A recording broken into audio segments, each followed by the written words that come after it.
Salut à tous, c'est Jojo et on va parler aujourd'hui du futur hit en puissance de chez Redmi, le Redmi Note 9 et Note 9 Pro qui devrait être annoncé officiellement le 12 mars prochain.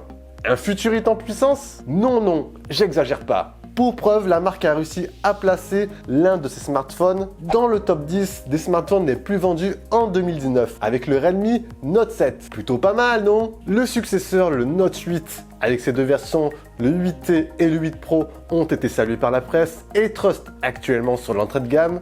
Et donc, on en attend beaucoup, enfin, j'en attends personnellement beaucoup de cette nouvelle version, le Note 9 Pro. Même si l'annonce officielle ne se fera que le 12 mars, on en sait un peu plus, comme d'habitude, avec toutes les rumeurs, les leaks, sur cette nouvelle version. La marque a teasé sur son compte Twitter récemment ce à quoi devrait ressembler le module photo du Note 9.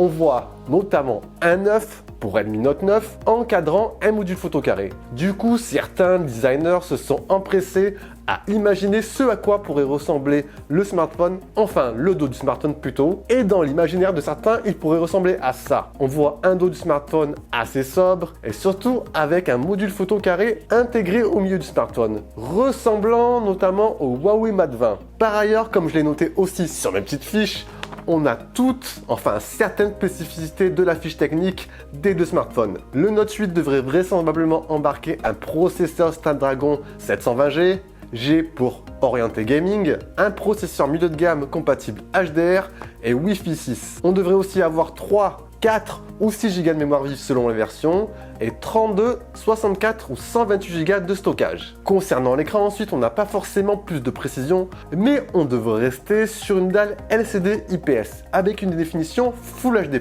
Une rumeur indique aussi qu'on devrait passer de 4000 à 500 mAh pour la batterie.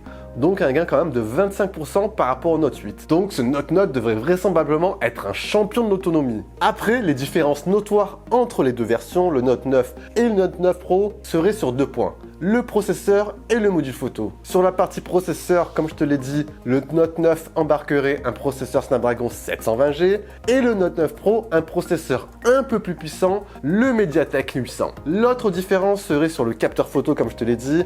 On aurait un capteur principal de 48 mégapixels pour le Note 9 et un capteur principal de 64 mégapixels pour le Note 9 Pro. Les trois autres capteurs seraient un ultra grand angle, un capteur pour le mode portrait de 2 mégapixels et un mode macro de 2 mégapixels aussi. Si la marque continue franchement sur cette lancée, à savoir proposer des prix toujours aussi agressifs, cette version du Note 9 devrait sans aucun doute être un futur carton. Cependant, certaines marques, comme notamment Realme, comme je t'en ai parlé lors de ma dernière vidéo, veulent vraiment entrer sur ce créneau et frappent vraiment à la porte sur le concept rapport qualité-prix. Donc il sera vraiment intéressant de voir comment Redmi se positionnera cette année, augmentation de prix ou pas, pour rester leader sur l'entrée de gamme. Voilà, je t'invite vraiment à rester connecté sur la chaîne, n'oublie pas de liker, commenter et partager.